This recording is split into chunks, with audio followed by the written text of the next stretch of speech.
Everyone, तो स्वागत है आपका हाउ डू ऑर्गेनिजम्स रिप्रोड्यूस की दूसरी कक्षा में। तो चलिए आज स्टार्ट करते हैं मोड्स ऑफ एसेक्सुअल रिप्रोडक्शन। तो सबसे पहली बात आती है कि एसेक्सुअल रिप्रोडक्शन और सेक्सुअल रिप्रोडक्शन होता क्या है।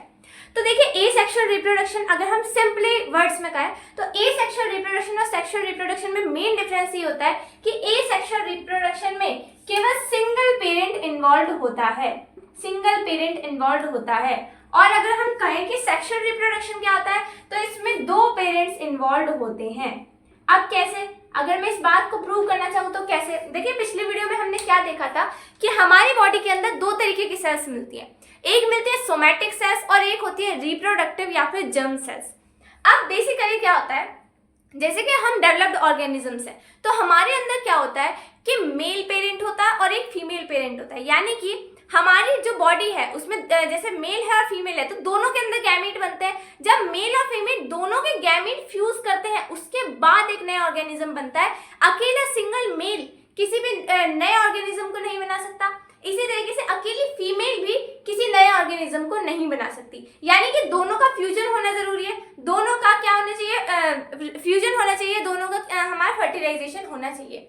अब ऐसे में हमने क्या देखा कि जो ये हमने जर्म सेल्स बनाई थी, रिप्रोडक्टिव सेल्स बनाई थी, ये क्या है, ये दोनों में ही प्रेजेंट है और दोनों ही पेरेंट का इन्वॉल्वमेंट जरूरी है। तभी तो इस तरीके से आपकी रिएक्शन चलती है कि यहाँ पे n नंबर ऑफ क्रोमोसोम, यहाँ पे भी n नंबर ऑफ क्रोमोसोम, ये दोनों क्या है, पेरेंट सेल है।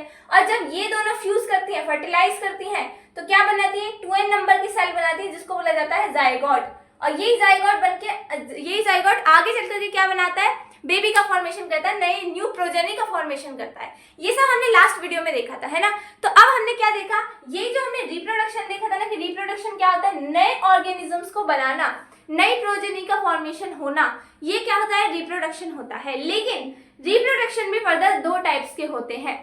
अगर नई प्रोजेनी बनानी है तो वो सिंगल पेरेंट से भी बन सकती है और वो दो पेरेंट के इन्वॉल्वमेंट से भी बन सकती है। यानी कि सिंगल पेरेंट का मतलब है खाली मेल या फिर खाली फीमेल अकेले ही रह करके किसी नए ऑर्गेनिज्म का फॉर्मेशन कर दे, ऐसा हो सकता है। लेकिन ये बहुत ज्यादा डेवलप्ड ऑर्गेनिजम्स में नहीं होता। ये सिंपल ऑर्गेनिजम्स जो होते हैं ना, जो लोअर लेवल के ऑर्गेनिजम्स होते हैं, उनके अंदर इस तरीके का एसेक्सुअल रिप्रोडक्शन देखने के लिए मिलता है। बहुत ज्यादा वेल डेवलप्ड जो ऑर्गेनिजम्स होते हैं उनके अंदर ये रिप्रोडक्शन देखने के लिए नहीं मिलता। ठीक है, तो चलिए आज स्टार्ट करते हैं। एसेक्सुअल रिप्रोडक्शन और सेक्सुअल रिप्रोडक्शन में डिफरेंस हमने देखा, लेकिन ये सिर्फ इतना डिफरेंस काफी नहीं है।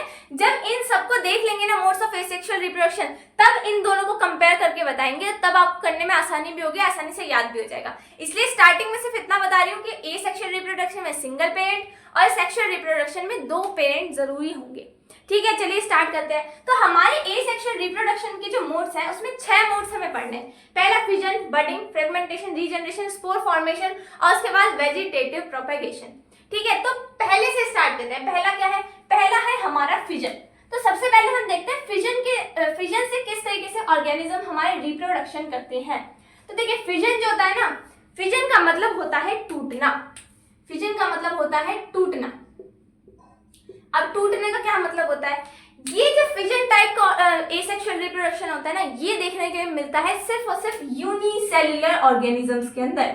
यूनिसेल्युलर ऑर्गेनिजम्स मतलब जो एक सेल के बने हुए होते हैं, unicellular organisms. For example amoeba. Amoeba क्या है, सिंगल सेल्ड ऑर्गेनिजम्स है। और क्या है, लिशमानिया।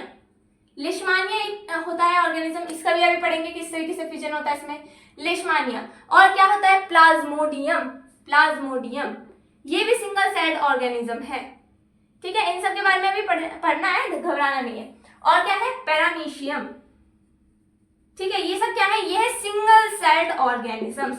तो इस टाइप के ऑर्गेनिजम्स जो होते हैं ना, इनके अंदर इस टाइप का रिप्रोडक्शन देखने के लिए मिलता है।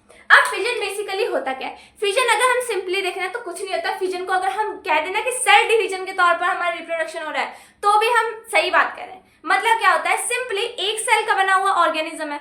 अब एक सेल का है तो वो अगर दो में टूट जाएगा तो रिप्रोडक्शन हो जाएगा, है ना। अगर एक सेल है वो खुद को दो डॉटर सेल्स में तोड़ दे तो रिप्रोडक्शन हो जाएगा। एक पेरेंट से दो नए बच्चे बन गए, दो डॉटर सेल्स बन गई। तो मैं क्या कह सकती हूँ कि फिजन में क्या होता है, फिजन में एक तरीके से सेल डिवीजन होता है। सेल डिवीजन से ही नई प्रोजेनी आ जाती है। कैसे, फॉर एग्जाम्पल, जैसे मैंने आपको पिछली वीडियो में भी बताया था कि माइटोसिस और मियोसिस होते हैं, है ना। माइटोसिस क्या होती है, हमारी पूरी बॉडी में जो नॉर्मल सेल डिवीजन चल रही है हर सेल के अंदर, सोमैटिक सेल्स के अंदर, उसको बोला जाता है हमारा माइटोसिस। अब माइटोसिस के अंदर क्या होता है, एक सेल होती है, वो क्या करती है, अपने डीएनए का रेप्लिकेशन करती है ना, अपने सेल ऑर्गेनिजम्स का रेप्लिकेशन करती है, हर चीज को डबल करती है। डबल करने के बाद क्या होता है, यहाँ पे क्या होता है, ये क्या करती है, अपने जितने भी सब्सटेंस है उसको डबल करती है इस तरीके से, है ना। और यहाँ पे जितने इसके पास ऑर्गेनल्स होंगे, जैसे मैंने सिर्फ न्यूक्लियस दिखाया, जितने इसके पास और सेल ऑर्गेनल्स होंगे, जैसे माइटोकॉन्ड्रिया, क्लोरोप्लास्ट, जो भी मतलब इसके पास होंगे, राइबोसोम वगैरह, उसको क्या करेगी, डबल कर लेगी। अब डबल करने के बाद क्या करती है, ये सेल बीच में से टूटना स्टार्ट हो जाती है, यहां से टूटना स्टार्ट हो जाती है इस तरीके से, ठीक है, इस तरीके से होना स्टार्ट हो जाती है, ठीक है। अब क्या देख रहे हैं आप, बीच में से क्या बनने लगी, एक तरीके से प्लेट सी बनने लगी, क्रैक आने लगा, बीच में से क्रैक नहीं आने लगा बल्कि ये एक तरीके से फोल्ड होने लगी, हमारी जो आउटर मेम्ब्रेन है ये फोल्ड होने लगी। उसके बाद क्या होगा, ये पूरी तरीके से फोल्ड हो जाएगी और दो नई सेल्स बन जाती है ना। ये हमने सेल डिवीजन में देखा था, इस तरीके से सेल डिवीजन होता है। ये सेल डिवीजन था माइटोसिस वाला, ठीक है, ये था माइटोसिस वाला। अब देखिए सेल ने क्या करा, सेल ने एक सेल थी, सिंपली अपने डीएनए को रेप्लिकेट करा, अपने ऑर्गेनल्स को रेप्लिकेट करा, उसके बाद उसकी सेल वॉल जो थी वो बीच में फोल्ड होने लगी और दो नई सेल्स बन गई, ये हो गया सेल डिवीजन।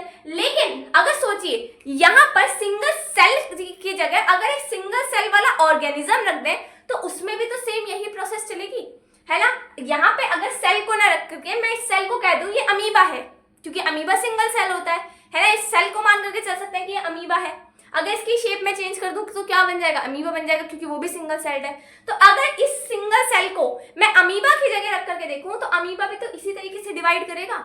अगर उसने अमीबा ने खुद को इस तरीके से डिवाइड कर लिया तो यानी कि दो नए अमीबा बन गए। लास्ट में क्या हुआ, दो नए अमीबा बन गए, यानी कि सेल डिवीजन और रिप्रोडक्शन दोनों एक ही हो गए, यानी कि सेल डिवीजन और रिप्रोडक्शन दोनों एक ही हो गए। देखिए सेल डिवीजन भी ऐसे ही हो रहा है माइटोसिस हमारी बॉडी में, कि क्या हुआ, डीएनए वगैरह रेप्लिकेट करा, दो पार्ट्स में टूट गई सेल, ये दो नई डॉटर सेल्स बन गई। और जो अमीबा है उसके अंदर रिप्रोडक्शन ऐसे ही हो रहा है। रिप्रोडक्शन में क्या हो रहा है, अमीबा ने खुद को दो डॉटर सेल्स में तोड़ दिया, नए अमीबा बन गए, है ना। तो इसी को मैं कह सकती हूँ फिजन जो होता है ना, फिजन एक तरीके का क्या है, रिप्रोडक्शन है। लेकिन रिप्रोडक्शन कैसा, उसके अंदर सेल डिवीजन होता है। जैसा हमारे अंदर सेल डिवीजन चलता है ऐसे यूनिसेल्युलर ऑर्गेनिजम्स के अंदर फिजन चलता है। इसलिए कहा भी जाता है कि मल्टीसेल्युलर ऑर्गेनिजम्स जो होते हैं उसके अंदर क्या होता है, उसके अंदर ग्रोथ का मतलब होता है सेल डिवीजन। यूनिसेल्युलर ऑर्गेनिजम्स के अंदर लेकिन क्या होता है, यूनिसेल्युलर ऑर्गेनिजम्स के अंदर जो हमारा सेल डिवीजन है उसका मतलब होता है रिप्रोडक्शन। खुद सोचिए हमारे हाथ की सेल्स अगर डिवाइड कर रही है ना, अगर हमारे हाथ में बहुत सारी सेल्स हैं उनका डबल नंबर हो गया तो क्या होगा, हमारा हाथ मोटा हो जाएगा, सेल ग्रोथ हो जाएगी, हड्डियां बड़ी हो जाएंगी, अगर हड्डियों में ग्रोथ हो गई तो सेल्स में, यानी कि जहां भी हमारी बॉडी में सेल डिवीजन होगा वहां पर क्या हो जाएगी, मल्टी सेल्युलर ऑर्गेनिज्म है, हमारे अंदर क्या हो जाएगी, ग्रोथ हो जाएगी। लेकिन अगर यही चीज यूनिसेल्युलर ऑर्गेनिज्म के अंदर हो जाए, यानी कि यूनिसेल्युलर ऑर्गेनिज्म के अंदर अगर सेल डिवीजन हो जाए तो वही उसके लिए क्या बन जाता है, रिप्रोडक्शन बन जाता है। और आप देखिए अभी क्या है, इसमें सिंगल पेरेंट ही तो इन्वॉल्व है। क्या मैंने ऐसा कहा कि यहाँ पे मेल अमीबा होना चाहिए, यहाँ पे फीमेल अमीबा होना चाहिए, यहाँ पे दो अमीबा होने चाहिए, उनके गैमेट फ्यूज करने चाहिए? नहीं, सिंपल एक अमीबा था, उसी ने दो अमीबा बना दिए, है ना। इसी तरीके से क्या कह सकती हूँ मैं कि सिंगल पेरेंट इन्वॉल्व था, सिंगल पेरेंट ने क्या करा, दो नए प्रोजन को बना दिया, दो नए हमारे किसको बना दिए, यंग वंस को, अपने जैसे छोटे छोटे अमीबा, दो छोटे छोटे क्यूट क्यूट से अमीबा इसने बना दिए, ठीक है, ये देख सकते हैं। अब देखिए ये जो मैंने आपको बोला ना कि फिजन, अब मैं फिजन को क्या कह सकती हूँ, फिजन क्या है, most common in unicellular organism है, क्योंकि यूनिसेल्युलर ऑर्गेनिजम्स के अंदर ये देखने के लिए मिलता है। अब इसमें क्या होता है, one organism breaks into two और मोर ऑर्गेनिजम्स बाय डिवीजन। अब मैंने क्या कहा कि एक ऑर्गेनिज्म दो या दो से ज्यादा नए ऑर्गेनिज्म में टूट जाएगा, कैसे, डिवीजन के थ्रू। एक ऑर्गेनिज्म है, कोई भी ऑर्गेनिज्म, यूनिसेल्युलर ऑर्गेनिज्म डिवीजन के थ्रू अपने आप को दो या दो से ज्यादा ऑर्गेनिज्म में तोड़ लेकर नए ऑर्गेनिज्म में कन्वर्ट कर देगा, ठीक है। ये बात समझ आई, फिजन होता है। अब फिजन ये जो देखा ना आपने, फिजन में दो तरीके का होता है, जैसे कि मैंने बोला one organism breaks into two और मोर, टू और मोर, यानी कि डॉटर सेल्स जो बनी थी ना, जैसे हमने बताया था कि जो डॉटर अमीबा बने थे, है ना, जो डॉटर अमीबा बने थे, डॉटर सेल्स बनी थी, वो 2 बनी थी। लेकिन कई ऑर्गेनिजम्स में क्या होता है, 2 की जगह बहुत सारे सेल्स बन जाती हैं, बहुत सारे ऑर्गेनिज्म एक ही ऑर्गेनिज्म से बन सकते हैं। वही चीज जैसे डिवीजन हुआ था, ऐसे एक बार डिवीजन ना होकर बहुत बार डिवीजन हो जाता है, बहुत ज्यादा बार डिवीजन हो जाता है, बहुत सारी सेल्स बन जाती हैं। ठीक है, तो अभी देखते हैं इसी बेसिस पर कि 1-2 में टूटेगा या 2 से ज्यादा में टूटेगा ऑर्गेनिज्म, यानी कि 2 डॉटर सेल्स बनेंगी या 2 से ज्यादा डॉटर सेल्स बनेंगी। इस बेसिस पर हमारा जो फिजन हो सकता है उसको बोलते हैं हम 2 तरीके का। पहला होता है बाइनरी फिजन, बाइनरी फिजन, ठीक है, और दूसरा होता है मल्टीपल फिजन, मल्टीपल फिजन। अब ये बाइनरी फिजन और मल्टीपल फिजन क्या होता है, इसको मैं यहां से इरेज कर देती हूँ। देखिए बाई का मतलब क्या होता है, बाई का मतलब क्या होता है, बाई का मतलब होता है 2, और फिजन का मतलब मैंने आपको अभी बताया कि फिजन का मतलब होता है टूटना, यानी कि ये जो बाई है इसका मतलब क्या हो गया 2, और फिजन का मतलब क्या हो गया ब्रेक डाउन। यानी कि जब एक ऑर्गेनिज्म 2 ऑर्गेनिज्म में डिवाइड कर जाए, एक ऑर्गेनिज्म कितने में, 2 ऑर्गेनिज्म में डिवाइड हो जाए, 2 ऑर्गेनिज्म में डिवाइड हो जाए, इसको बोला जाता है बाइनरी फिजन। यानी कि एक अमीबा 2 अमीबा में टूट गया तो क्या हो गया, बाइनरी फिजन। लेकिन अगर मल्टीपल फिजन देखा जाए तो मल्टीपल फिजन में क्या होगा, एक सेल थी, एक ऑर्गेनिज्म था, उसने क्या करा, अपने जैसे बहुत सारे ऑर्गेनिज्म बना लिए। ठीक है, बहुत सारे ऑर्गेनिज्म अपने जैसे उसने बना लिए, ये होता है मल्टीपल फिजन। आइए देखते हैं किस तरीके से होता है। ठीक है, तो सबसे पहले बाइनरी फिजन देखते हैं और देखते हैं अमीबा के अंदर किस तरीके से रिप्रोडक्शन होता है। ठीक है, अब अमीबा क्या है, अमीबा एक सिंगल सेल है, इररेगुलर इन शेप। तो देखिए यहाँ पे मैंने एक अमीबा लिया, ठीक है, ये मेरा अमीबा है, इसके अंदर सेल ऑर्गेनेल्स होंगे, सब कुछ होगा इसके अंदर। अब ये क्या होगा, सबसे पहले क्या होगा, ये जो अमीबा है ना, ये अमीबा सबसे पहले अपने न्यूक्लियस को डिवाइड करेगा, न्यूक्लियस को डिवाइड करेगा, और क्या क्या करेगा, साथ के साथ अपने सेल ऑर्गेनल्स को डिवाइड करेगा। सेल ऑर्गेनल्स क्या होते हैं, जैसे कि माइटोकॉन्ड्रिया होता है, जैसे कि राइबोसोम होता है, जैसे कि गोल्गी बॉडी, जैसे कि एंडोप्लाज्मिक रेटिकुलम, ये सब जो आप 9th स्टैंडर्ड में पढ़ के आए हैं वो होता है हमारे सेल ऑर्गेनल्स। ठीक है, अब ये क्या करेगा, हमारा अमीबा इलोंगेट होने लगेगा, बड़ा होने लगेगा, है ना, बड़ा होने लगेगा।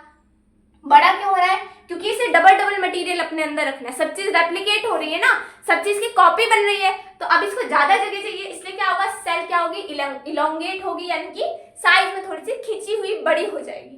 ठीक है, अब अमीबा क्या करेगा, अपने 2 न्यूक्लियस बना लेगा, 2 न्यूक्लियस बना लेगा, है ना, कितना क्यूट सा लग रहा है, देखो ऐसा लग रहा है कोई कार्टून बना दिया, है ना। तो क्या करेगा अमीबा, क्या करेगा अमीबा, खुद को अपने न्यूक्लियस को 2 पार्ट्स में तोड़ लेगा। सिमिलरली क्या करेगा, यहाँ पे अपने सेल ऑर्गेनल्स को भी क्या करेगा, डिवाइड कर लेगा, यानी कि यहाँ पे क्या हो रहा है, हम कह सकते हैं nucleus and cell organelle replicate या फिर कॉपी बन जाती है, उनकी कॉपी बन जाती है, यानी कि उसके जैसे ही डबल हो जाता है। मैं ये कह सकती हूँ न्यूक्लियस और सेल ऑर्गेनल क्या होंगे, डबल हो जाएंगे इस स्टेज पर आकर के। और क्या हो जाएगी, इसकी वजह से क्या हो जाएगा, सेल इलोंगेट कर जाएगी, यानी कि सेल क्या हो जाएगी, लंबी हो जाएगी, थोड़ी साइज में बड़ी हो जाएगी। अब क्या होगा, ये जो अमीबा है, अब इसने सब कुछ अपना डबल कर लिया, तो क्या होगा, इसकी जो सेल मेम्ब्रेन है, इसकी जो सेल मेम्ब्रेन है वो बीच में मूव करने लगेगी, बीच के साइड में क्या करने लगेगी, फोल्ड होने लगेगी, इस तरीके से, इस तरीके से। ठीक है, अब क्या होगा, ये जो फोल्ड हुई है ना, इसमें एक न्यूक्लियस इस साइड में आ जाएगा और एक न्यूक्लियस इस साइड में आ जाएगा। ठीक है, अब फाइनली क्या होगा, ये जो फोल्ड हुई भी मेम्ब्रेन है ना, ये एक दूसरे से यहाँ पर ज्वाइन हो जाएगी, यहाँ पर ज्वाइन हो जाएगी, और क्या होगा, 2 अमीबा बन करके तैयार हो जाएंगे। ठीक है, 2 अमीबा बन करके तैयार हो जाएंगे। मैं क्या कह सकती हूँ, यहाँ पे क्या हुआ था, इसमें क्या हुआ था, सेल मेम्ब्रेन फोल्डेड, यानी कि सेल मेम्ब्रेन फोल्ड हुई, और इस स्टेज पर क्या हुआ, 4th स्टेज में क्या हुआ, 2 डॉटर अमीबा सेल्स बन गए, 2 डॉटर अमीबा सेल्स फॉर्म्ड। अब आपने क्या देखा कि एक अमीबा था, फिजन किया, 2 अमीबा में टूट गया, 2 डॉटर अमीबा में टूट गया। इसको मैं क्या बोल सकती हूँ, इसको मैं बोल सकती हूँ कि इसने क्या कर लिया, इसने बाइनरी फिजन कर लिया, यानी कि 2 पार्ट्स में एक अमीबा ने खुद को तोड़ लिया। ठीक है, इतना समझ में आ गया होगा। अब देखते हैं मल्टीपल फिजन क्या होता है। अब देखते हैं दूसरा मल्टीपल फिजन। मल्टीपल फिजन क्या होता है, देखिए नाम से पता लग रहा होगा मल्टीपल फिजन का मतलब क्या है, एक ऑर्गेनिज्म बहुत सारे ऑर्गेनिज्म में जब टूट जाए, यानी कि एक सिंगल सेल अगर अपने जैसी बहुत सारे सेल्स बना ले, मल्टीपल सेल्स बना ले, मल्टीपल टाइम्स फिजन कर ले, यानी कि मल्टीपल टाइम्स टूट जाए, तो उसको बोला जाता है मल्टीपल फिजन। ये किसके अंदर देखा जाता है, ये देखा जाता है किसके अंदर, ये देखा जाता है प्लाज्मोडियम नाम के ऑर्गेनिज्म के अंदर, प्लाज्मोडियम नाम के ऑर्गेनिज्म के अंदर। अब ये प्लाज्मोडियम क्या है, प्लाज्मोडियम क्या है, प्लाज्मोडियम आपकी बहुत जान पहचान है प्लाज्मोडियम से। ठीक है, प्लाज्मोडियम से जान पहचान क्यों है, क्योंकि ये आपके लीवर में इंफेक्शन कॉज करता है। लीवर कैसे इंफेक्शन कॉज करता है, क्योंकि यही ऑर्गेनिज्म है जो मलेरिया कॉज करता है, ये ऑर्गेनिज्म है जो मलेरिया कॉज करता है और आपके लीवर के अंदर जाकर के आपके लीवर पर अटैक कर देता है। ठीक है, तो ये प्लाज्मोडियम क्या करता है, ये प्लाज्मोडियम मलेरिया कॉज करता है, मलेरिया कॉज करता है, यही ऑर्गेनिज्म है प्लाज्मोडियम जो मलेरिया कॉज करता है। अब देखिए आगे क्या होता है, ये जो प्लाज्मोडियम होता है, ये प्लाज्मोडियम क्या करता है, हमारे ब्लड में इंजेक्ट कर दिया जाता है ना, जैसे कि मॉस्किटो होता है, मॉस्किटो अपने अंदर क्या कर रहा है, ये प्लाज्मोडियम लेकर के आ रहा है, तो मच्छर क्या करेगा, मच्छर हमारे ऊपर बैठेगा, हमारे को काट लेगा, हमारे को काटने के बाद क्या करेगा, हमारे जो ब्लड है, ब्लड के अंदर इस प्लाज्मोडियम को इंजेक्ट कर देगा। अब प्लाज्मोडियम जैसे हमारे ब्लड के अंदर जाएगा, ब्लड से मूव करते करते करते करते ये कहाँ जाएगा, हमारे लीवर के अंदर। ठीक है, तो प्लाज्मोडियम किसके अंदर आएगा, आरबीसीज में, आरबीसीज के या फिर ब्लड के थ्रू किस में आएगा, हमारे लीवर के अंदर। ठीक है, लीवर के अंदर आता है और लीवर पर ही अटैक करता है। लीवर पर अटैक करता है तो उसको क्या करना पड़ता है, यहाँ पे डिवीजन करना पड़ता है। एक प्लाज्मोडियम घुसा है तो एक प्लाज्मोडियम तो अकेला कुछ कर नहीं पाएगा, एक प्लाज्मोडियम क्या करता है, यहाँ पे मल्टीपल फिजन करता है, मल्टीपल फिजन करता है। और जब ये मल्टीपल फिजन करता है ना, तो इतनी फास्टली करता है कि अपने अंदर इतनी सारी सेल्स बना लेता है बहुत जल्दी, कि बहुत जल्दी हमारे पूरे लीवर पर अटैक कर देता है। अभी देखते हैं कैसे। देखिए, जैसे कि हमारे पास एक प्लाज्मोडियम है, ठीक है, ये सिंपल सा एक छोटा सा प्लाज्मोडियम हमारे पास आया, सीधा साधा सा। अब इसने क्या कहा कि भैया मुझे मल्टीपल फिजन करना है, इसने क्या कहा, मुझे मल्टीपल फिजन करना है। हमने कहा ठीक है, चलो क्या करो, तुम अपने यहाँ पे न्यूक्लियस को डिवाइड करना स्टार्ट कर दो। ठीक है, न्यूक्लियस को डिवाइड करना स्टार्ट कर दो। अब इसने क्या करा, न्यूक्लियस 1 से 2 करें न्यूक्लियस। फिर इसने क्या कहा, नहीं नहीं नहीं, मुझे सिर्फ 2 डॉटर सेल्स नहीं बनानी, मुझे तो और बहुत सारी डॉटर सेल्स बनानी है, मतलब इंसान का पूरा खात्मा करके रहेंगे हम इसके लीवर के अंदर जाके। ठीक है, तो इसने क्या कहा, नहीं नहीं, सिर्फ 2 डॉटर सेल से काम नहीं चलेगा, मुझे और डॉटर सेल्स बनानी है। तो इसने क्या कहा, इस 2 सेल से 4 सेल बना दी और इन 4 सेल से डिवाइड कर करके क्या 8 सेल्स बना दी। ठीक है, अब आप क्या देख रहे हैं कि ये जो न्यूक्लियस है ये मल्टीपल टाइम डिवाइड कर रहा है। एक प्लाज्मोडियम का जो न्यूक्लियस है वो मल्टीपल डिवीजन कर रहा है, मल्टीपल डिवीजन किसका, मल्टीपल डिवीजन ऑफ न्यूक्लियस। ठीक है, न्यूक्लियस का मल्टीपल डिवीजन।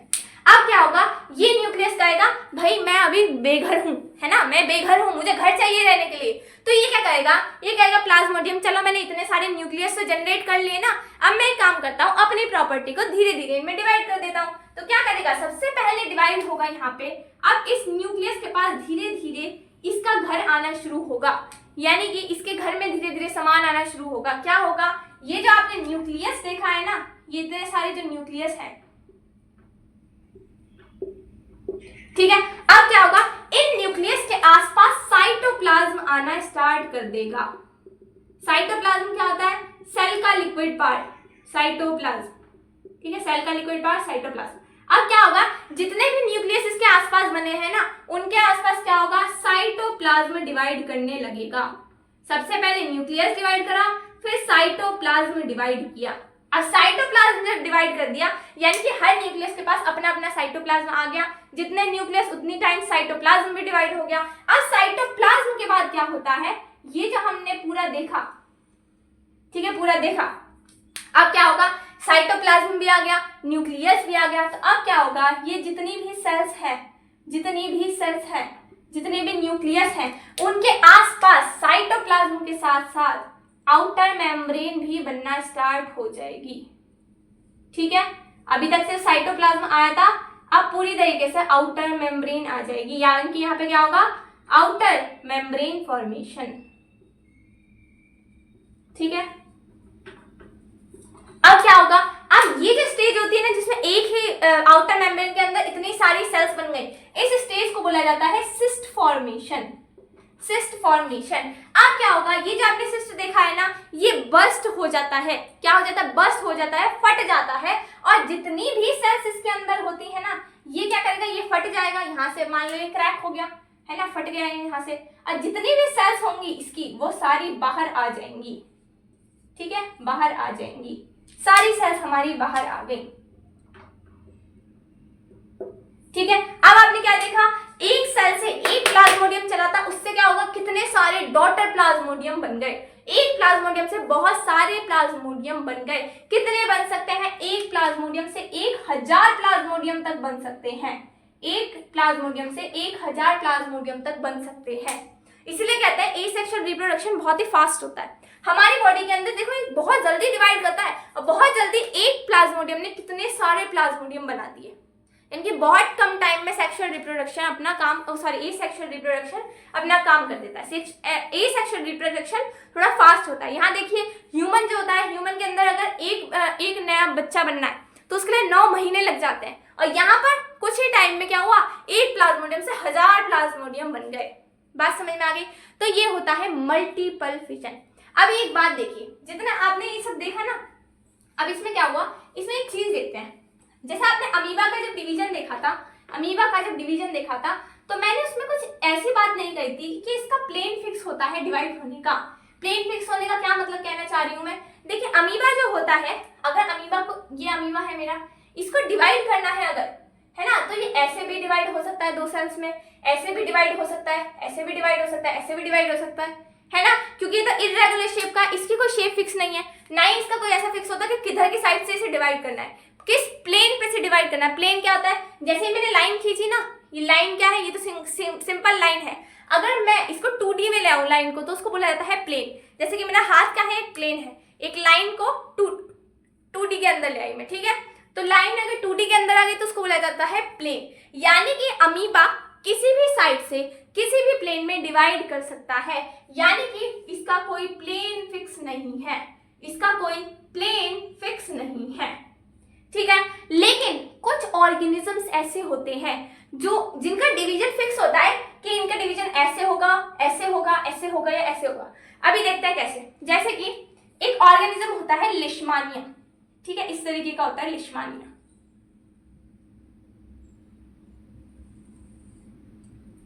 ये होता है मेरा लिशमानिया, इसको बोला जाता है लिशमानिया। ये भी सिंगल सेल्ड ऑर्गेनिजम्स होता है, और ये लिशमानिया तो एक बीमारी भी करता है जिसको बोला जाता है काला आजार। ठीक है, काला आजार। ये काला आजार क्या होता है, काला, देखिए काला मतलब ब्लैक, काला मतलब ब्लैक, और आजार का मतलब होता है फीवर। ये ब्लैक फीवर नाम की बीमारी कर देता है हमारे ह्यूमंस के अंदर। अब ब्लैक फीवर में क्या होता है, बॉडी कुछ डार्क कलर की हो जाती है बहुत ज्यादा, उसमें पिगमेंटेशन ज्यादा होता है, जिसकी वजह से इसे ब्लैक फीवर बोला जाता है। ठीक है, तो लिशमानिया क्या है, काला आजार करता है, सिंगल सेल्ड ऑर्गेनिजम्स है। अब इसका डिवीजन देखिए कैसे होता है। ये आपने देखा, ये जो इसकी मैंने बड़ी सी पूंछ जैसी निकाली है ना, इसको बोला जाता है फ्लैजिलम। फ्लैजिलम मूवमेंट करने के इसके हेल्प करता है। ठीक है, इसको क्या बोला जाता है, इस स्ट्रक्चर को बोला जाता है फ्लैजिलम। याद करने की जरूरत नहीं है, सिर्फ नाम वैसे ही बता दिया है। ठीक है, ये है फ्लैजिलम। अब क्या होगा, इसको जब डिवाइड करना होता है ना, तो डिवाइड करने के लिए क्या करता है, ये सबसे पहले अपने न्यूक्लियस को डिवाइड करता है, न्यूक्लियस को डिवाइड करता है, और न्यूक्लियस को डिवाइड करने के साथ साथ जो इसका ये फ्लैजिलम है ना, ये फ्लैजिलम को भी डिवाइड करता है। इधर एक फ्लैजिलम है और इधर भी एक फ्लैजिलम बनना स्टार्ट हो जाता है। तो क्या हुआ, सबसे पहले न्यूक्लियस डिवाइड कर रहा है, फिर फ्लैजिलम डिवाइड कर रहा है। अब ये तो मैं नहीं था, ये इससे तो आपको प्लेन कुछ पता नहीं लग रहा। अब इससे देखिए आगे क्या होगा, ये जब डिवाइड करना स्टार्ट करेगा, ये डिवाइड कैसे करेगा, इस तरीके से।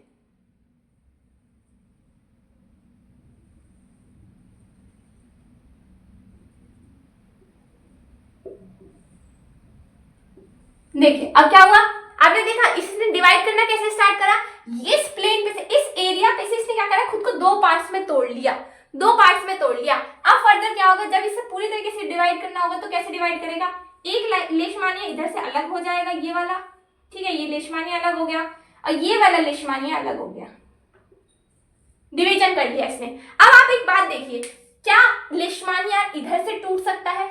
अगर मैं इसे बीच में से काटना चाहूं, बीच में से डिवाइड करवाना चाहूं, क्या ये टूटेगा? नहीं टूटेगा। अगर मैं इसको ऐसे, सॉरी, अगर मैं इसको ऊपर नीचे ऐसे डिवाइड करवाना चाहूं, ऐसे टेढ़ा, है ना, तो क्या डिवाइड करेगा? नहीं करेगा। ये डिवाइड हमेशा इसी प्लेन पे से करेगा, ऐसे, हमेशा डिवाइड ये ऐसे ही करेगा, यानी कि हमेशा लॉन्गिट्यूडनली डिवाइड करेगा। तो कुछ ऑर्गेनिजम्स ऐसे भी होते हैं जिनके अंदर प्लेन फिक्स होता है कि किस प्लेन पे से डिवीजन करना है, लेकिन अमीबा के अंदर ये प्लेन फिक्स नहीं होता है, ठीक है। ये आपके एनसीईआरटी में गिवन है, ये भी इंपॉर्टेंट है, दिया हुआ है, इसलिए आपको पढ़ना पड़ेगा, ठीक है। तो लेशमानिया क्या है, लेशमानिया कैसे डिवाइड करता है? लॉन्गिट्यूडनली डिवाइड करता है, प्लेन उसका फिक्स होता है। ये था हमारा फिजन के बारे में। अब पढ़ते हैं नेक्स्ट जो है हमारा एसेक्सुअल रिप्रोडक्शन का मोड, जिसे बोलते हैं बडिंग। बडिंग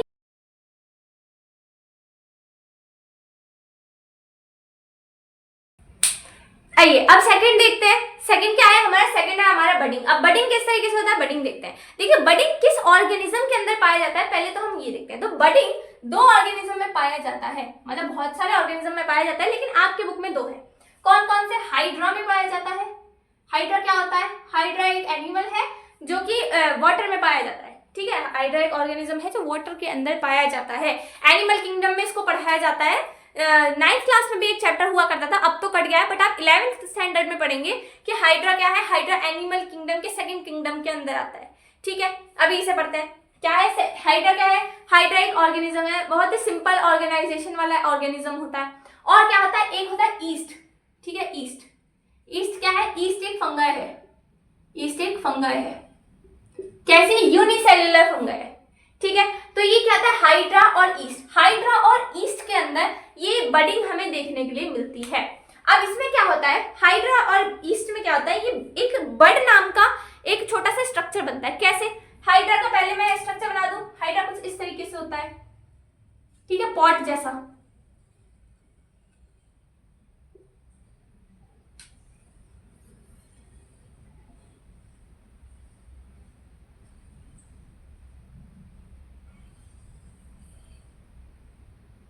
ठीक है, हाइड्रा कुछ इस तरीके का होता है, पॉट जैसा लगता है देखने में। ये जो इसके आप देख रहे हैं ना, बाहर इसकी जुल्फें निकल रही हैं, इन जुल्फों को बोला जाता है टेंटिकल्स। टेंटिकल्स, ठीक है, बहुत खतरनाक होते हैं टेंटिकल्स, इनमें बहुत पॉइजनस चीजें भरी हुई होती हैं टेंटिकल्स, ठीक है। टेंटिकल्स क्या काम करते हैं, मतलब आपके सिलेबस में नहीं है, वैसे ही बता रही हूँ सिर्फ। टेंटिकल्स क्या करते हैं, जिन प्रे के ऊपर इन्हें जाना होता है ना, जिसे खाना होता है, तो उसके अंदर ये टेंटिकल्स पे कुछ कांटे जैसे होते हैं, बॉडी के अंदर लगा देते हैं, जिसकी वजह से उसके अंदर जहर फैल सकता है, ठीक है। अब टेंटिकल्स इसे छोड़ दीजिए है। अभी ये पढ़िए सिंपल, ये जो स्ट्रक्चर है लंबे लंबे, इनको बोला जाता है टेंटिकल्स। टेंटिकल्स, और ये क्या है? ये है हाइड्रा हमारा, ठीक है। हाइड्रा, हाइड्रा के अंदर क्या है? टेंटिकल्स। अब बडिंग कैसे होती है? बडिंग में क्या होता है, बड नाम की एक चीज बनती है। जैसे बड आप कलियों में देखते हैं ना, बड बनती है। बड कैसी होती है? छोटी सी ऐसे निकल जाती है, पेड़ पौधे पे से, ऐसे पौधे पे से छोटी सी निकल जाती है बड हमारी, और इसमें से नया फूल उगता है। सिमिलरली हमारे जो एसेक्सुअल रिप्रोडक्शन है उसमें भी एक तरीके की बड बनती है, उस बड से नया ऑर्गेनिज्म बनता है, लेकिन किस तरीके से बनता है वो देखते हैं। अब क्या होता है, इस हाइड्रा में ना किसी एक पर्टिकुलर जगह पर, मान लीजिए यहाँ पर क्या होगा, रिपीटेड डिवीजन होने लगेगा, यानी कि यहाँ पे बार बार सेल्स डिवाइड करने लगेंगी, रिपीटेड डिवीजन होने लगेगा। अब सोचिए एक जगह जब डिवीजन हो जा रहा है, इस टेंटिकल्स को ऊपर लिख देते हैं, ठीक है,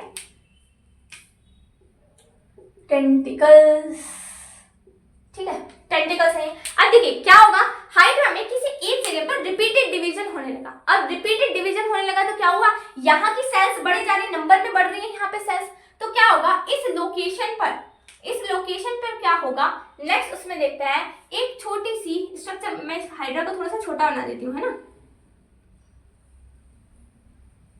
अब क्या होगा, ये जो हाइड्रा है ना, जिस जगह पर इसके रिपीटेड डिवीजन हो रहा है, जिस जगह पर इसके रिपीटेड डिवीजन हो रहा है, वहां पे एक स्ट्रक्चर बनने लगेगा। क्योंकि रिपीटेड डिवीजन हो रहा है तो सेल्स कहीं तो जाएंगे ना, तो सेल्स यहीं से उभरने लगेंगी, यानी कि बाहर की साइड आने लगेंगी डिवीजन होने की वजह से। कौन सा? रिपीटेड डिवीजन, सेल डिवीजन होने की वजह से। अब क्या हुआ, यहाँ पे सेल ग्रोथ आने लगी, कुछ सेल निकलने लगी, थोड़ा सा एक पार्ट निकलने लगा। अब क्या होगा, ये पार्ट क्या करेगा, यही पार्ट क्या करेगा, धीरे धीरे धीरे धीरे और बड़ा होने लगेगा, ये डिवीजन और ज्यादा बढ़ेगा और बड़ा ये जो स्ट्रक्चर निकला है ना, बड जिसे हम बोल सकते हैं, बड, ठीक है, इसी स्ट्रक्चर को बोला जाता है बड। छोटी सी जो आउट ग्रोथ निकली है ना बॉडी की, उसको बोला जाता है बड। अब ये बड क्या करेगी, ये बड क्या करेगी, ये बड धीरे धीरे बढ़ना स्टार्ट हो जाएगी, ठीक है। मेरे टेंटिकल्स के लिए मुझे माफ करें, ये टेंटिकल्स अजीबोगरीब से बन रहे हैं तो टेंटिकल्स उसमें सॉरी। अब बड में क्या होगा, ये बड धीरे धीरे डिवाइड करना स्टार्ट करेगी, धीरे धीरे ग्रोथ करना स्टार्ट करेगी और धीरे धीरे क्या होगा, ये जो बड है धीरे धीरे धीरे धीरे एक बड़े हाइड्रा का रूप लेने लगेगी। यहीं से ये बड हाइड्रा जैसा रूप लेने लगेगी। देख रहे हैं कुछ कुछ हाइड्रा जैसा इसका स्ट्रक्चर होने लगा है। धीरे धीरे क्या होगा, यही जो बड है ना, ये बड बड़ी होने लगेगी और एक हाइड्रा से दूसरा बड़ा हाइड्रा अटैच होने लगेगा। कैसे, इस तरीके से ब्लैक से बना देते हैं इसको, ठीक है। यहाँ पर ये मेरा टेंटिकल्स हैं हाइड्रा के, ठीक है। अब क्या हुआ, यहां से क्या होगा, यहां से एक दूसरा हाइड्रा बड के थ्रू अटैच हुआ है, ठीक है, अटैच हुआ है। अब क्या होगा, जैसे ही काफी बड़ा हो जाएगा हाइड्रा, तो अब हाइड्रा कहेगा भाई तुम बहुत भारी हो गए हो, मुझसे उठाए नहीं जा रहे हो, मेरी शक्ति सामर्थ्य खत्म हो चुकी है, अब निकलो यहाँ से। तो क्या करेगा, ये क्या करेगा, इसको यहाँ से इस तरीके से तोड़ देगा और दो नए हाइड्रा बन जाएंगे। ये हाइड्रा अलग हो जाएगा, ये हाइड्रा अलग हो जाएगा। यानी कि एक हाइड्रा ने क्या करा, एक हाइड्रा में किसी एक पर्टिकुलर जगह पर रिपीटेड डिवीजन हुआ, उसकी वजह से सेल्स का कुछ गुच्छा सा बन के बाहर आने लगा, एक स्ट्रक्चर बन के बाहर आने लगा, जिसको मैंने बोला बड। यही बड आगे जाकर के क्या करेगी, डिवाइड करेगी और हाइड्रा का रूप लेने लगेगी। हाइड्रा का रूप लेने के बाद ये क्या करेगी, धीरे धीरे बड़े हाइड्रा में कन्वर्ट होने लगेगी और आखिरकार ये बड़ा हाइड्रा थक जाएगा और इसको नीचे की तरफ झाड़ देगा, यानी कि खुद से तोड़ देगा, अलग कर देगा, दो नए हाइड्रा बन जाएंगे, ठीक है। एक हाइड्रा ने दूसरे नए हाइड्रा का फॉर्मेशन कर दिया without the involvement of two parents, यानी कि दो पेरेंट्स की इन्वॉल्वमेंट नहीं है, सिंगल पेरेंट नहीं, दो हमारे क्या कर दिए, नए ऑर्गेनिज्म को बना दिया। इस तरीके के जो हमारा डिवीजन होता है इसको बोला जाता है क्या, बडिंग। अब बडिंग और भी किस में देखी जाती है, और देखी जाती है ईस्ट के अंदर। ईस्ट क्या होती है, ईस्ट आप केक्स वगैरह में देखते हैं, केक जब केक बनाया जाता है ना तो ईस्ट डाली जाती है। ईस्ट क्या है, कुछ पाउडर जैसा होता है, येलो येलो सा पाउडर होता है, उसे बोला जाता है ईस्ट। ईस्ट क्या है, एक यूनिसेल्युलर फंगाई होती है। ये भी क्या करती है, ईस्ट भी कैसे डिवाइड करती है, ईस्ट भी इसी तरीके से बडिंग से डिवाइड करती है। कैसे डिवाइड करती है, इस तरीके की ईस्ट होती है, ठीक है, ईस्ट होती है। अब इसमें क्या होता है, यहाँ पे छोटी सी ग्रोथ होने लगती है, इस तरीके से हमारे क्या निकलने लगती है, ईस्ट में से छोटी सी बड निकलने लगती है, इसको बोला जाता है बड, ठीक है। ये ईस्ट है हमारी, इसमें से बड निकलेगी और धीरे धीरे ये बड क्या करेगी, ये बड बड़ी होना स्टार्ट हो जाएगी, बड़ी होना स्टार्ट हो जाएगी और कई बार तो एक की जगह बहुत सारी बर्ड्स भी करेक्ट हो जाती हैं, ठीक है। तो अब क्या होगा, ये बर्ड धीरे धीरे बड़ी होगी और फिर वही बात, जब ये काफी बड़ी हो जाएगी, ईस्ट के साइज की हो जाएगी, तो क्या होगी, यहाँ से डिवाइड कर जाएगी और नई दो ईस्ट बन जाएंगी, दो ईस्ट में कन्वर्ट हो जाएगी, ठीक है। तो ये देख लिया आपने बडिंग क्या होती है। अगर मैं बर्ड को कह दूं तो बर्ड क्या है, बर्ड क्या है, bird is an out growth of the body.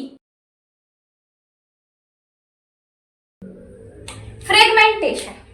अब फ्रेगमेंटेशन की तरफ चलते हैं। तीसरे टाइप का है हमारा मोड ऑफ रिप्रोडक्शन, क्या जिसे कहते हैं फ्रेगमेंटेशन। अब फ्रेगमेंटेशन क्या होता है, फ्रेगमेंटेशन पढ़ते हैं। देखिए फ्रेगमेंट, सबसे पहले फ्रेगमेंटेशन में फ्रेगमेंट एक वर्ड आ रहा है, इसका मतलब देखते हैं, ठीक है। फ्रेगमेंट का मतलब होता है छोटा सा ब्रोकन पार्ट, ब्रोकन पार्ट, यानी कि कोई काफी बड़ी चीज थी, कोई काफी बड़ी चीज थी।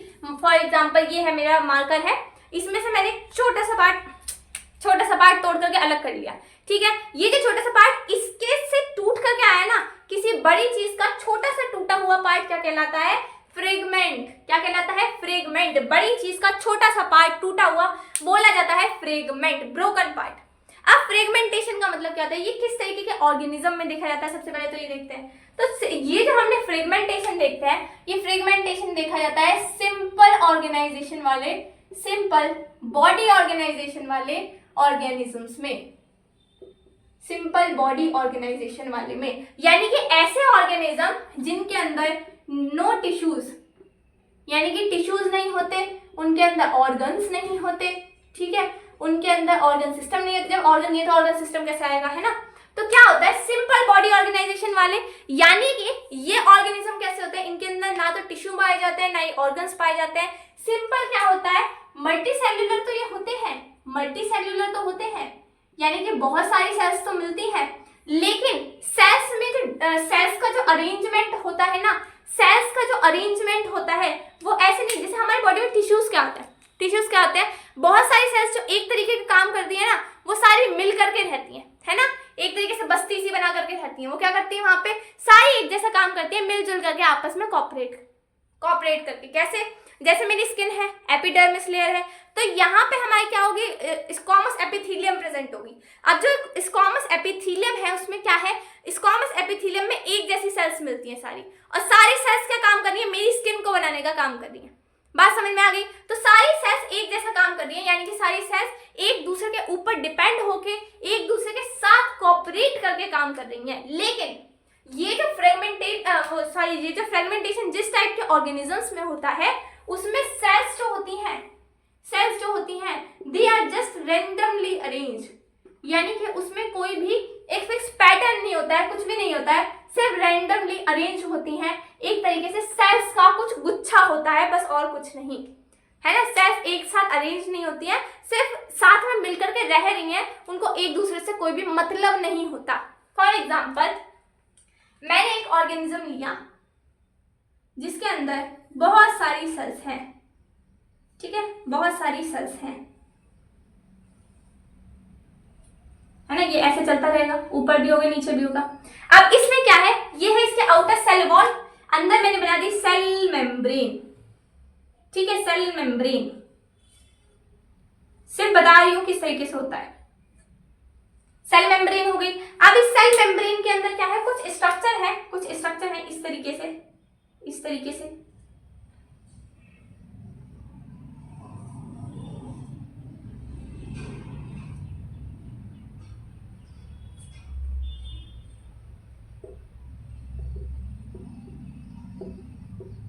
ठीक है, ये मेरे हो गए। ये क्या है, एक सेल्स का क्या है, अरेंजमेंट है अच्छी तरीके से, लेकिन सारी सेल्स एक साथ रह रही हैं, तो मैं इसको मल्टी सेलुलर बोल सकती हूँ, क्योंकि है तो बहुत सारी सेल्स एक साथ रह भी रही हैं। बस ये है कि इनको एक दूसरे से मतलब नहीं है। जैसे एक सोसाइटी है ना, वहां पे बहुत सारे घर हैं, लेकिन किसी को भी एक दूसरे से मतलब नहीं है, ठीक है, किसी में भी एक दूसरे में बिल्कुल भी प्यार नहीं है।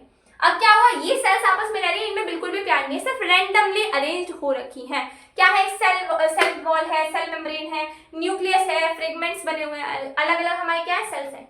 अब ऐसा ही कुछ स्ट्रक्चर होता है हमारे ऑर्गेनिज्म का, जिसका नाम होता है स्पाइरोगाइरा।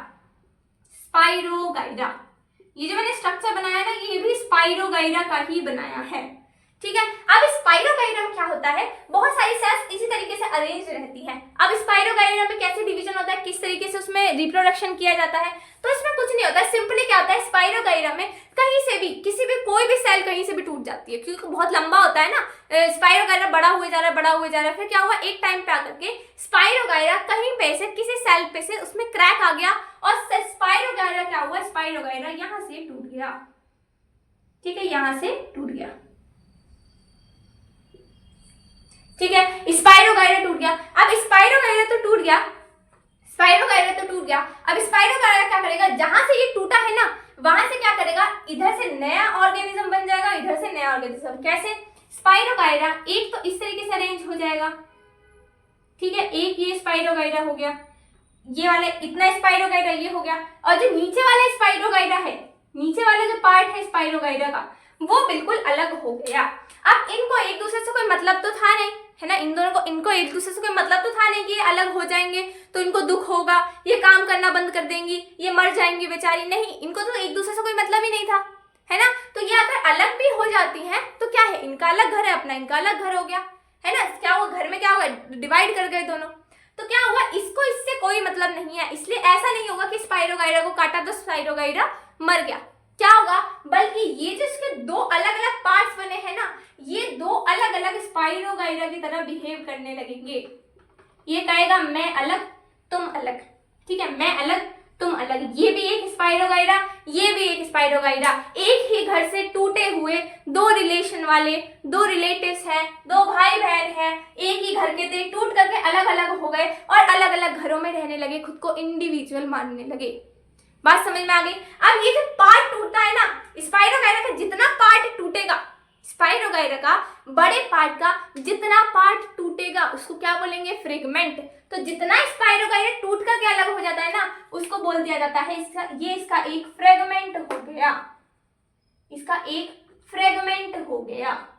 ठीक है, बात समझ में आ गई। यानी कि क्या कह सकती हूँ, स्पाइरोगायरा ने खुद को किस में तोड़ लिया? पार्ट्स में तोड़ लिया, जिसको मैंने फ्रेगमेंट कहा। और हर एक फ्रेगमेंट एक अलग ऑर्गेनिज्म की तरह बिहेव करेगा, इसलिए इस तरीके के रिप्रोडक्शन को बोला जाता है फ्रेगमेंटेशन।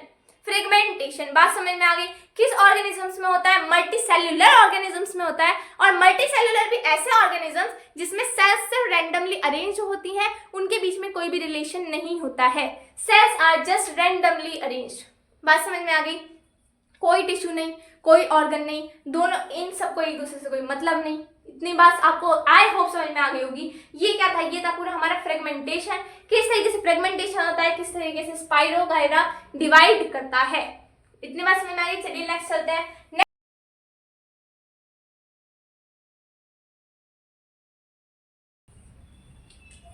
अब रीजनरेशन देखना है, चौथा है रीजनरेशन। अब रीजनरेशन को देखते हैं कि रीजनरेशन किस तरीके से करा जाता है।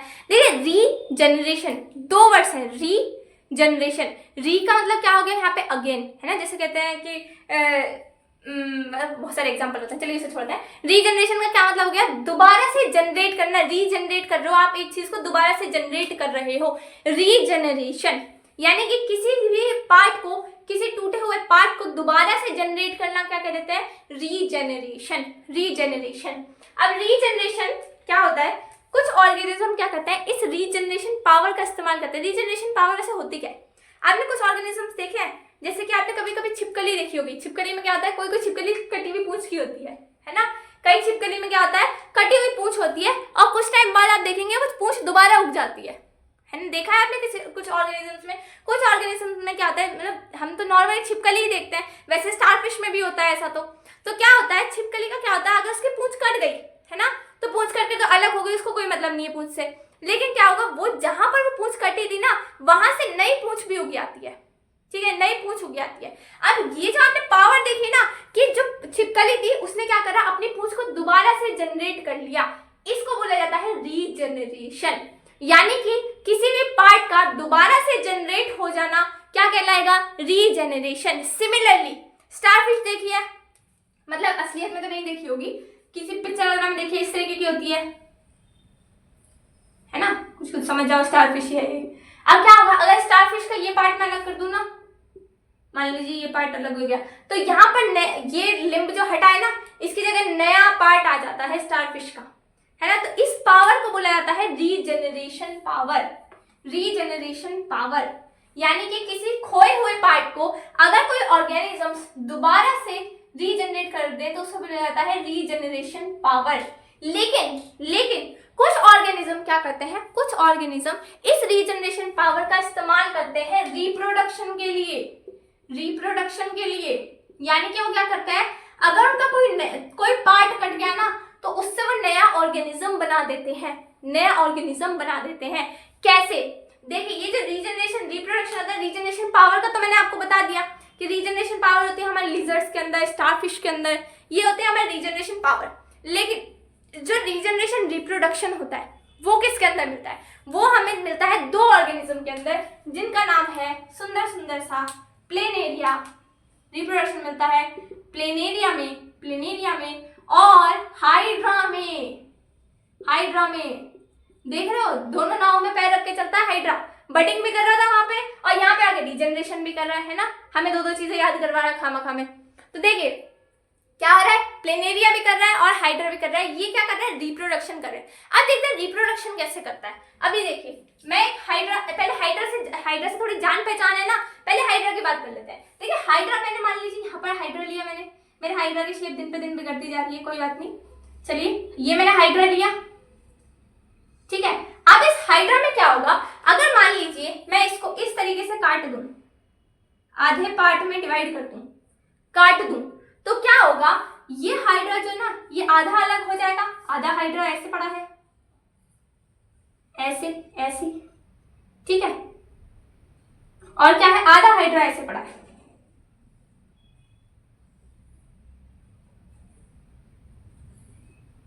अब देखो कितना खतरनाक काम हुआ।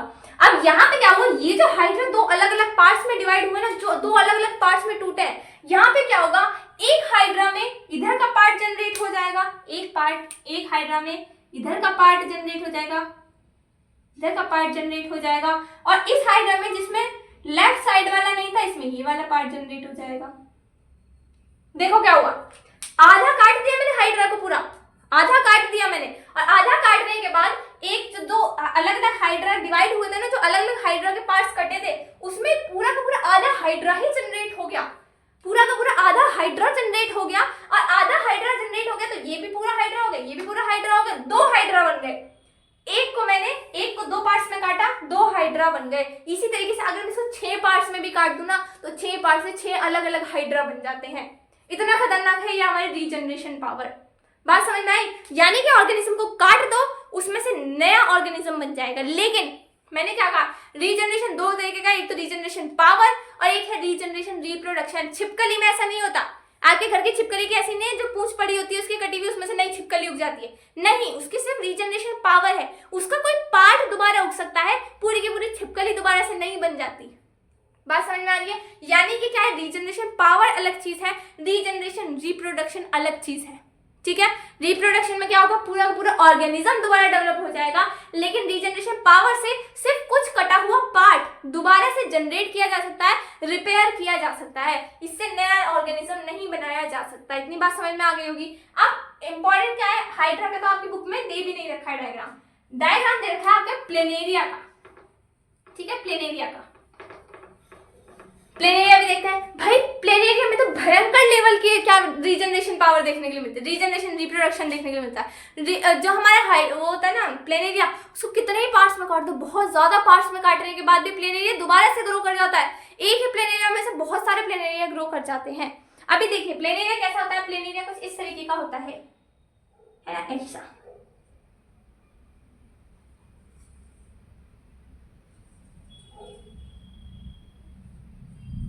बेटा बायोलॉजी पढ़ने का ना यही सुख है, बायोलॉजी में बहुत सुंदर सुंदर डायग्राम आते हैं, बड़े सुंदर सुंदर ऑर्गेनिज्म। देखो ये इसकी 2 आंखें, कितना क्यूट लग रहा है, कितना प्यारा सा लग रहा है ना। इसको अभी सफेद चादर पहना दो तो स्नैपचैट का भूत बन जाएगा। चलिए स्टार्ट करते हैं। तो क्या है, ये है हमारा प्लेनेरिया। अब ये प्लेनेरिया क्या करता है, ये इस प्लेनेरिया में भयंकर लेवल की रीजनरेशन पावर देखी जाती है। फॉर एग्जाम्पल मैं आपको उससे दिखाती हूँ। अगर मैंने इसको यहाँ से काटा और यहाँ से काटा, यानी कि मैंने इसको 3 पार्ट्स में डिवाइड कर दिया, तो अब क्या हुआ, 3 पार्ट्स में डिवाइड करा तो क्या हुआ, 3 पार्ट्स को मैं ऐसे दिखाती हूँ, यहाँ पे बना दो, इसको हाइड्रा प्लेनेरिया को यहाँ से हटा देते हैं। ठीक है, यहाँ से हटाते हैं इसको। अब मैं यहाँ पे बनाती हूँ। एक प्लेनेरिया का ऊपर वाला पार्ट जो कटा है, इतना, ये अलग है। ठीक है, बीच वाला पार्ट जो कटा है ये वाला, ये अलग है, और ये जो नीचे वाली पूंछ इसकी कट रही है ये अलग है।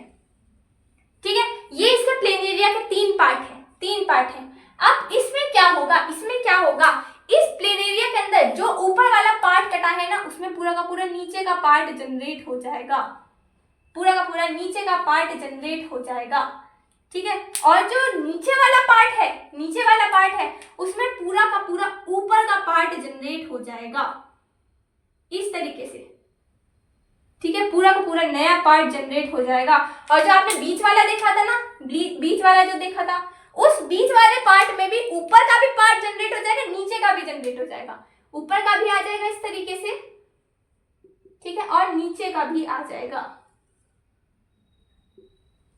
सुनो, अब देखो क्या हुआ, एक प्लेनेरिया को 3 पार्ट में तोड़ा, तो जितने भी 3 पार्ट बने थे ना, तीनों ने अपने अपने हिसाब से पूरी बॉडी का फॉर्मेशन कर लिया, पूरी की पूरी बॉडी का फॉर्मेशन कर लिया। ये भी कुछ स्पेशलाइज्ड सेल्स होती हैं जो इसका डिवीजन करवाती है ना। हाँ, अब देखिए ये आप देख रहे हैं रीजनरेशन पावर, रीजनरेशन रिप्रोडक्शन, ये बहुत ज्यादा हाई लेवल ऑर्गेनिजम्स में नहीं हो सकता। प्लेनेरिया के अंदर तो फिर भी हो गया, उसकी बॉडी ऑर्गेनाइजेशन हमारे हिसाब से फिर भी थोड़ी सी क्या है, सिंपल है। लेकिन हमारी इतनी कॉम्प्लेक्स स्ट्रक्चर है कि अगर हम रीजनरेशन करना भी चाहे ना तब भी नहीं कर सकते। कैसे नहीं कर सकते? देखिए हमारी बॉडी की सेल है, मान लीजिए मैं किसी का हाथ काट के अलग कर दूं और उसको कहूँ कि नया का नया पूरा हाथ जनरेट होना चाहिए, पूरा का पूरा हाथ नया आ जाना चाहिए, तो नया हाथ कैसे आ सकता है? एक सेल, सिंपल सी जो सेल होती है वो कैसे इतनी सारी सेल्स को डेवलप कर देगी? एक ही सेल बोन की सेल्स से भी बना देगी, बोन की सेल्स को भी, ब्लड वेसल्स की सेल्स को भी, एपिथेलियम की सेल्स को भी, फैट सेल्स को भी, बहुत सारी सेल्स है भाई हमारी बॉडी के अंदर। एक ही पार्ट में इतने तरीके की सेल्स हैं कि अगर मैं उनको काट करके अलग एक पार्ट बनाना चाहूँ तो नहीं बना सकती, और नया ऑर्गेनिज्म तो बिल्कुल भी नहीं बना सकती। ठीक है, तो क्या है, रीजनरेशन पावर्स इनके अंदर तो फिर भी देखने को मिल रही है, हमारे अंदर देखने के लिए नहीं मिल सकती। लेकिन एक पार्ट होता है हमारी बॉडी का, एक ऑर्गन ऐसा होता है जो रीजनरेट कर जाता है, और ये आपको मुझे बताना है कमेंट सेक्शन में, नेक्स्ट वीडियो में याद रहा मुझे तो मैं जरूर बताऊंगी। अभी आप बताना कि ऐसा कौन सा पार्ट है, कौन सा ऑर्गन है हमारी बॉडी का जो दोबारा से रीजनरेशन पावर रखता है अपने अंदर। ठीक है, चलिए स्टार्ट करते हैं, बाकी इसको देखते हैं। और रीजनरेशन क्या हो गया? रीजनरेशन देखा आपने कि एक पार्ट जो कटा, एक पार्ट ने पूरा का पूरा नया ऑर्गेनिज्म जनरेट कर दिया।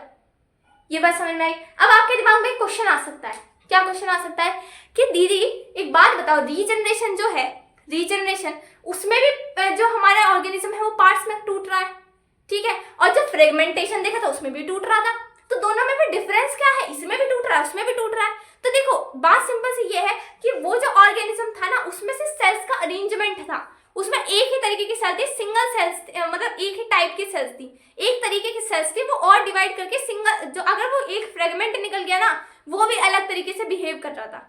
लेकिन यहाँ पे क्या है, जो एक फ्रेगमेंट निकला है ना उसने अपने जैसी सेल्स डिवाइड नहीं की, उसने अपने से अलग सेल्स डिवाइड करी है ना। ऊपर का पार्ट बिल्कुल अलग है, पूरा ऊपर का पार्ट जनरेट हो गया है, पूरा का पूरा नया ऑर्गेनिज्म की पूरी बॉडी जनरेट हो गई है। ठीक है, ऐसा नहीं है कि एक सेल, एक फ्रेगमेंट अलग कट के चला गया तो एक फ्रेगमेंट अलग से, मतलब उसने पूरी कुछ बहुत ज्यादा डिवीजन करके कुछ अलग तरीके की चीज बनाई है, नहीं। वो क्या है, फ्रेगमेंटेशन में बहुत सिंपल सेल्स हैं, सिंपल सेल्स हैं, और सिंपल सेल्स सिर्फ सिंपली वो सेल्स अलग हो गई हैं और अलग होकर के अलग अलग रहने लगी हैं। उनको कोई भी डिवीजन नहीं, उनको कोई भी क्या नहीं करना, उनको कोई भी एक तरीके से डिफ्रेंशिएशन नहीं करना अपने अंदर। ठीक है, उनको कुछ अलग तरीके की सेल्स नहीं बनानी, अपने जैसी ही दूसरी और सेल्स बनानी होती है। लेकिन प्लेनेरिया क्या कर रहा है, प्लेनेरिया अपनी ये जो पूंछ की सेल्स है ये अलग है, और इसकी देखो आंखों की सेल्स अलग है, इसने पूरी अलग तरीके की सेल्स ही जनरेट कर दी। ये बात समझ में आ गई होगी। चलिए ये देखते हैं फिफ्थ मोड ऑफ रिप्रोडक्शन, जिसे बोला जाता है स्पोर फॉर्मेशन। देखिए स्पोर फॉर्मेशन किसके अंदर देखा जाता है? स्पोर फॉर्मेशन देखा जाता है मेनली फंगाई और बैक्टीरिया के अंदर, फंगाई एंड बैक्टीरिया के अंदर। अब देखिए अगर मैं फंगाई को, क्या होती है, आपने ब्रेड मोल्ड देखी है, ब्रेड क्या होता है, ब्रेड पे आपने देखा कभी व्हाइट कलर की कुछ फंगाई लग जाती है, फंगस लग जाती है, उसको क्या बोला जाता है? वो होते हैं ब्रेड मोल्ड, है ना। ब्रेड मोल्ड एक तरीके की फंगाई होती है राइजोपस नाम की। तो फंगाई में भी क्या होती है, फंगाई में भी एक ब्रेड मोल्ड होती है, जो ब्रेड के ऊपर लग जाती है ना उसको बोला जाता है ब्रेड मोल्ड।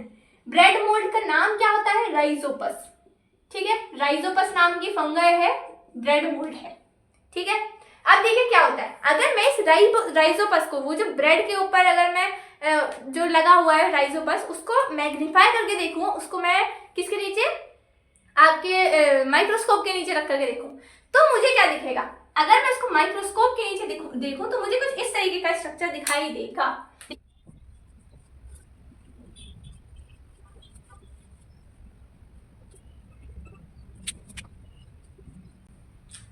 देखिए ये है स्ट्रक्चर हमारे फंगाई का। अब देखिए जब आप इसको मैग्नीफाई करके देखते हैं ना फंगस को, तो ये कुछ इस तरीके का दिखाई देता है। अब इसमें आप देख रहे हैं ये जो पार्ट देख रहे हैं आप, ये लंबे लंबे से खड़े हुए हैं, इसके ऊपर बहुत सारे लड्डू रखे हुए हैं, तो ये जो लड्डू है ना इन्हीं को बोला जाता है स्पोरेंजियम। ये क्या है? स्पोरेंजियम, स्पोर से स्पोरेंजियम, स्पोरेंजियम। ठीक है, स्पोरेंजियम। अब ये जो है स्पोरेंजियम, ये जो लड्डू से लगे हुए हैं, अब ये लड्डू क्या है, बहुत सारी स्टिक्स से जुड़े हुए हैं, और ये स्टिक्स भी आपस में जुड़ी हुई हैं इस एरिया से। ये जो आप देख रहे हैं लंबी सी स्टिक है, इसको बोला जाता है हाइफे। क्या बोला जाता है? हाइफे। ठीक है, इसको बोला जाता है हाइफे। अब देखिए इसके ऊपर पूरा हमें स्ट्रक्चर पढ़ना। अब ये जो स्पोरेंजियम है ना, ये स्पोरेंजियम क्या होता है, ये एक तरीके से थैली जैसा स्ट्रक्चर होता है, बैग जैसा स्ट्रक्चर होता है, बैलून जैसा स्ट्रक्चर होता है। अब इस बैलून के अंदर मैं क्या भरती हूँ, छोटे छोटे कुछ सेल्स भरती हूँ, सिंगल सेल के कुछ स्ट्रक्चर भरती हूँ जिन्हें बोला जाता है स्पोर्स। यानी कि ये जो स्पोरेंजियम है ना, ये स्पोरेंजियम है, ये स्पोरेंजियम को अगर मैं बड़ा करके देखूं, मैंने इसी स्पोरेंजियम को क्या कर लिया, बड़ा कर लिया। ठीक है, इस स्पोरेंजियम को मैंने बड़ा कर लिया। तो अब जब मैं इस स्पोरेंजियम के अंदर देखूंगी ना, तो मुझे क्या दिखेगा, मुझे बहुत सारी सिंगल सेल्स दिखेंगी। क्या दिखेंगी, सिंगल सेल्स दिखेंगी, सिंगल सेल्स, ऐसे बहुत सारी सेल्स इसके अंदर भरी हुई होंगी।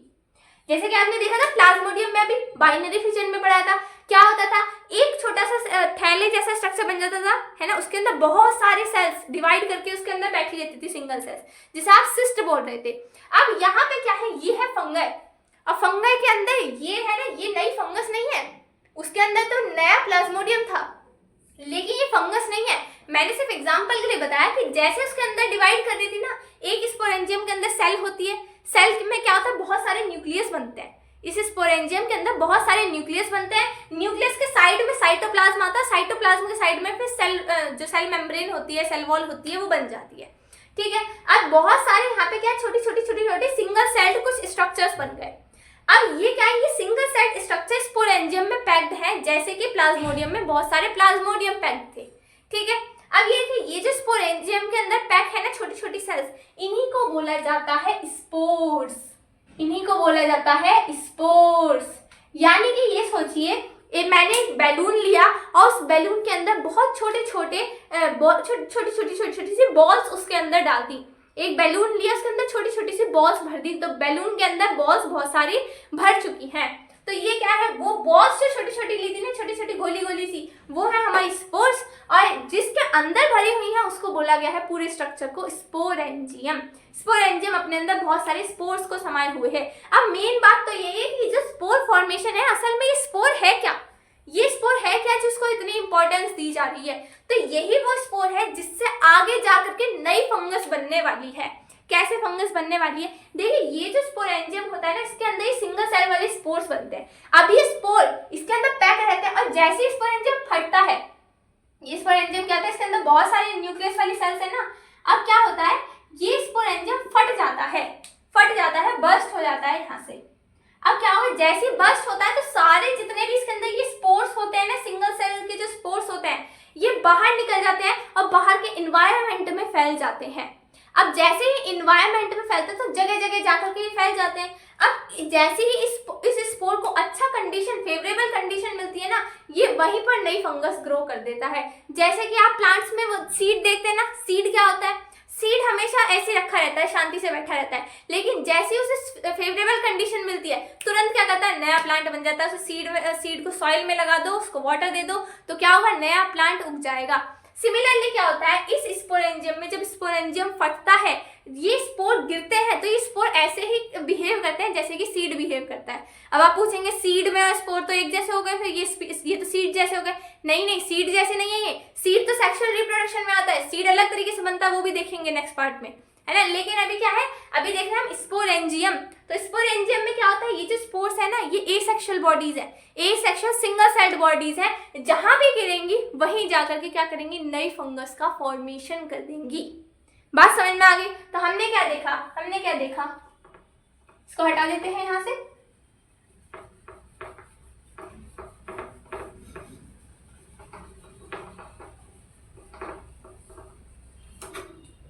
तो स्पोर्स क्या है, स्पोर्स को मैं कह सकती हूं कि स्पोर क्या है, these are single sailed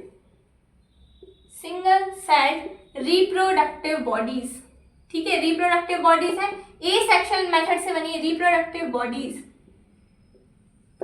which are stored in, किसके अंदर स्टोर्ड होती है ये, which are stored in sporangium. और क्या करते हैं, ये जो स्पोर्स होते हैं, ये स्पोर्स क्या करते हैं, these grows in favourable condition. जैसे इनको फेवरेबल कंडीशन मिलेगी, जैसे इनको अच्छी कंडीशन मिलेगी, वहीं पर ये नई फंगस में ग्रो कर जाएंगे, यानी कि स्पोरेंजियम क्या कर रहा है, स्पोरेंजियम नए फंगस का फॉर्मेशन कर रहा है, रिप्रोडक्शन कर रहा है। किसकी हेल्प से कर रहा है, स्पोर्स की हेल्प से कर दिया, इसलिए इसको बोला जाता है स्पोर फॉर्मेशन रिप्रोडक्शन। इतनी बात समझ में आ गई? कोई बात नहीं, थोड़ी सी लेंथी हो जाएगी वीडियो। नेक्स्ट पार्ट में हम रिप्रोडक्शन, वेजिटेटिव प्रोपेगेशन पढ़ लेंगे। ए सेक्शुअल और सेक्शुअल रिप्रोडक्शन में डिफरेंस भी देख लेंगे, छोटी सी वीडियो उसकी अलग डाल देंगे, ठीक है।